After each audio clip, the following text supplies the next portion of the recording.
If Dungeons and Dragons was the real world, would Donald Trump be chaotic evil? In this video, I'm going to do something that I've never done before on this channel. I'm going to take a game that I've been playing for decades and apply its rules to the real world. Now, it may sound crazy, but the game's alignment system has helped me in my career as a journalist, inform the way that I think about ethics and honesty and moral purpose in the world that we live in.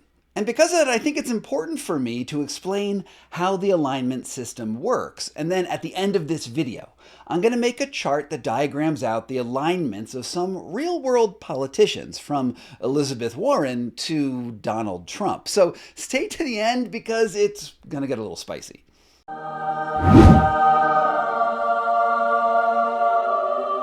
At its very core, the role-playing game Dungeons & Dragons is a morality parable that defines how every goblin and wizard and knight, and yes, even dragon, makes ethical judgments in the world. The stories play out on tabletops and in castles and in dungeons, but at the heart of every game, players have to role-play why their characters take certain actions or don't take others. It's why the goblins and the orcs and the humans are always fighting each other, because they have moral statements and moral perspectives that are different than one another. And yes, if you are a D&D nerd of the truest variety, you know that in 2023, Wizards of the Coast removed the alignment system from the game, to which I have to say, it is not the first mistake that Wizards of the Coast ever made. And at my tabletop, we use 2nd edition rules. So if you ever come home and play with me, the alignment system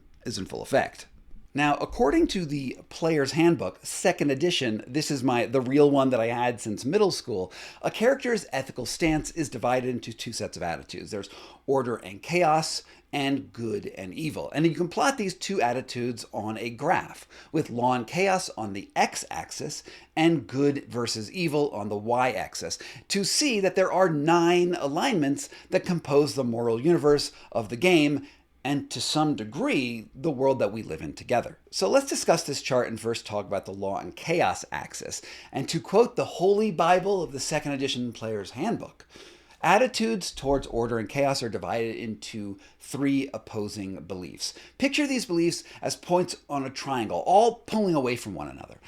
Characters who believe in law maintain that order, organization, and society are important, and even vital forces of the universe itself. The relationship between people and governments naturally exist, and they seek to use the mechanisms of the law to resolve disputes when they happen.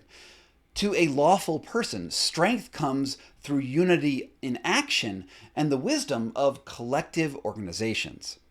Meanwhile, neutral characters believe in balance above all else. They believe that for every force in the universe, there is an opposite force somewhere else. Where there is lawfulness, there must also be chaos. Where there is neutrality, there will also be partisanship. Neutral aligned characters believe that the universe will regulate itself morally, and that human intervention is only necessary when things become unbalanced. And then there's finally the chaos element. Chaotics believe that there is no preordained order to the universe whatsoever, and no careful balance. Instead, they see the universe as a collection of things and events, some of which are related, and others that are completely independent. A chaotic philosopher would believe in the power of the individual over their own destiny, and champion individual perspectives over the dictates of an organization. The important thing to remember about this axis is that law and chaos are not ethical orientations as much as they are about a person's orientation towards the structure of an ideal society, which is why the other axis is so important. This second set of attitudes determine how a person identifies the difference between what is right and what is wrong. Good characters try to be honest and charitable and forthright, even if they don't get it right all the time. They aspire to good ideals, social equality and treating others as they themselves would want to be treated. Meanwhile, people with a neutral moral stance try to refrain from passing judgment on anything. They don't classify events as good or evil because they are agnostic to that very idea. Morality for them is less about a value judgment as it is about like a logical outlook that weighs pros and cons. Evil, meanwhile, is the antithesis of good, insofar as it's ultimately about self-interest. The Player's Handbook notes that it can be both overt and sometimes also a really subtle thing. It states that only a few people with evil nature actively seek to cause harm and destruction. Most simply do not recognize that what they do is destructive or disruptive. People and things that obstruct an evil character's plans are mere hindrances that must be overcome. If someone is harmed in the process, well, that's just too bad. And what I like about that is that evil isn't some sort of monolithic or even demonic force. It really puts the focus internally versus a good person thinks about how they relate to others. The beauty of the alignment system is that combining these two axes together organizes the world into a grid of personal ethical stances that combine attitudes of law and order and ethical orientations. For instance, maybe you understand that following the law is not always ethically right in all circumstances if laws themselves are ethically suspect. An inherently unjust society that favors personal interest above all else or subjugates populations it doesn't like will lead a good character to oppose the overall system of government, resulting in an alignment of neutral or chaotic good.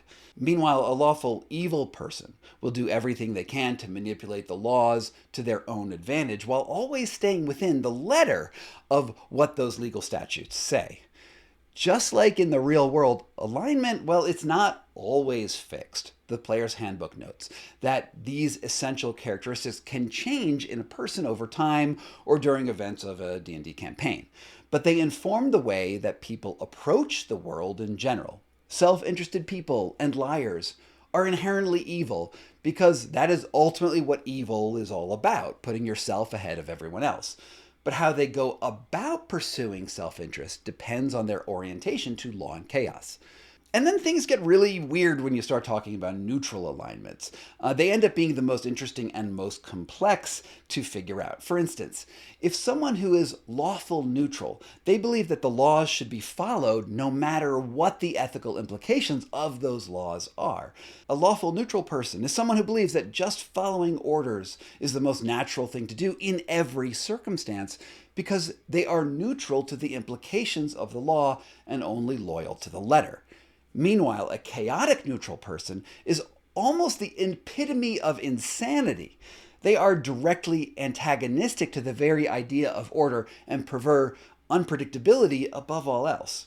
Lastly, a true neutral person is probably the rarest of all ethical orientations insofar as they are almost entirely passive to good or evil or law and order. Instead, they only use logic to determine what action is best.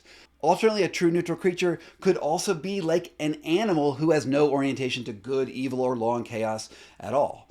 So what does this look like in real life? Well, the internet has happily provided an almost endless list of alignment charts of all kind. It's D&D social media catnip. Spend a little time on Google and you'll see alignment charts, including characters from various films and TV shows to NBA stars as they relate to the rules on the court. And even hyper-specific ones like the ethical orientations in the characters in the Breaking Bad franchise universe.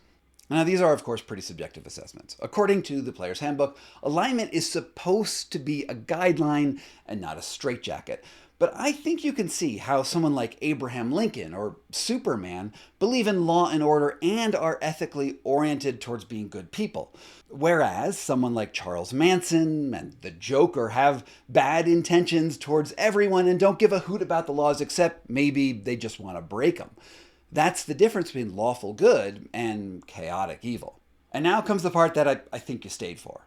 When I began thinking about this video, I told you that I wanted to create an alignment chart that reflected the alignments of various political leaders in the United States today. And I realized that this was going to get horribly partisan almost immediately, because the fundamental conflicts between the Republicans and the Democrats in America happens to also be the main distinction between evil and good in Dungeons and Dragons. The general gist of the Democrats, and I just mean gist very generally speaking, is that Democrats want more regulation and a more orderly society.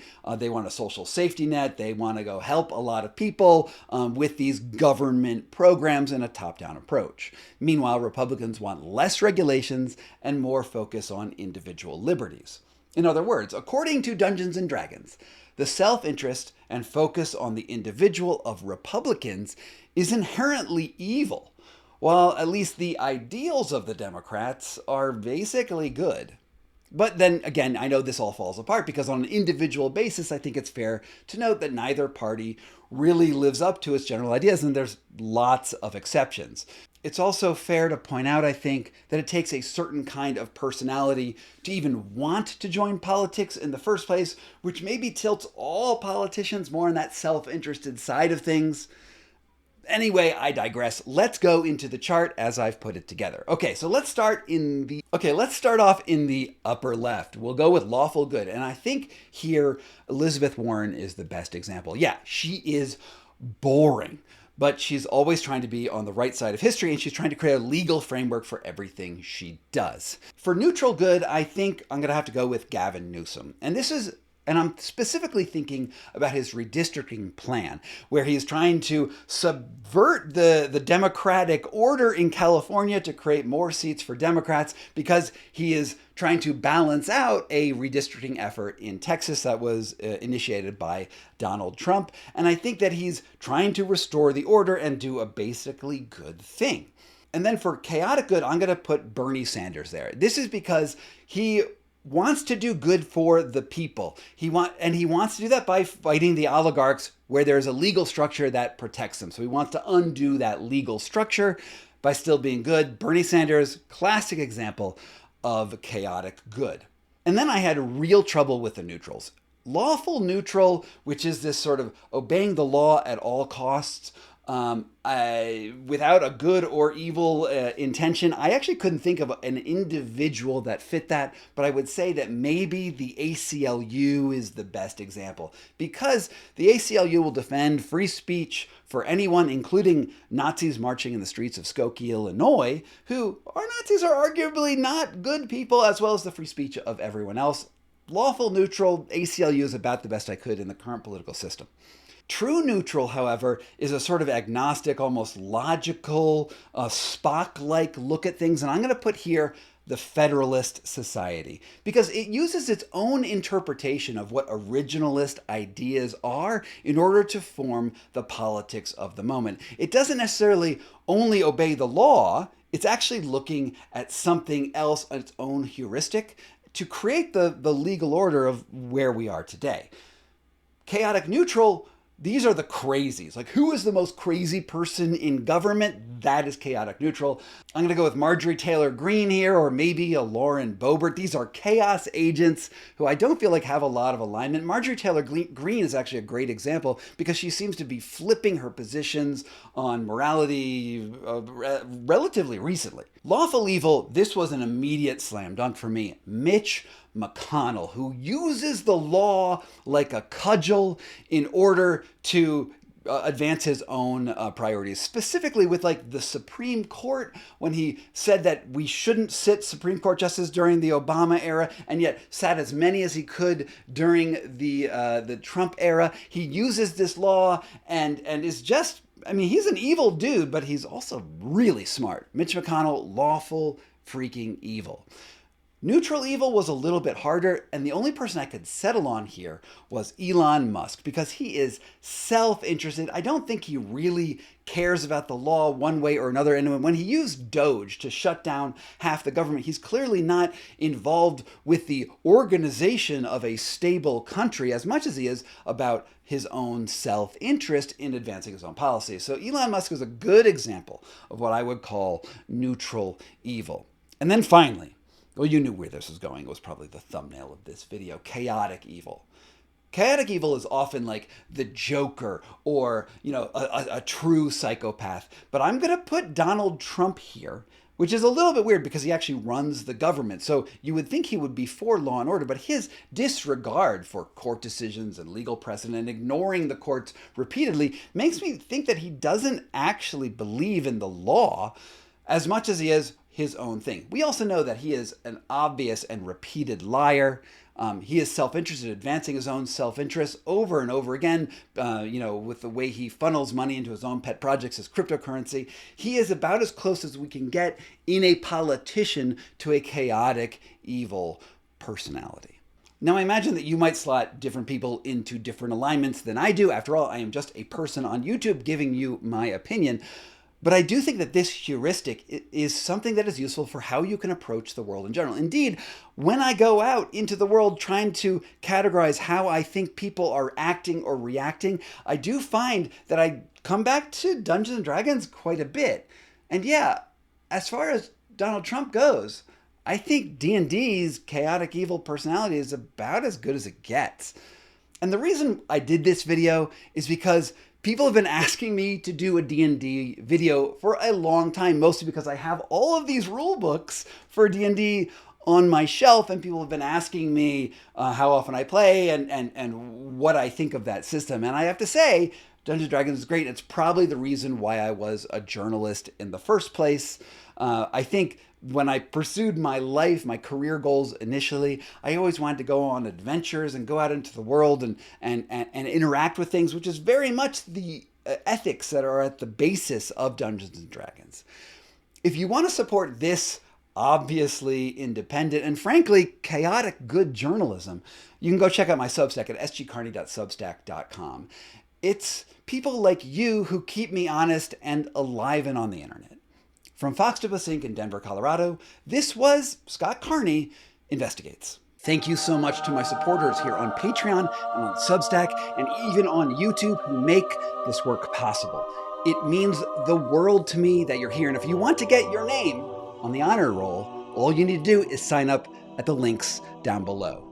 From Foxtopus Inc. in Denver, Colorado, this was Scott Carney Investigates.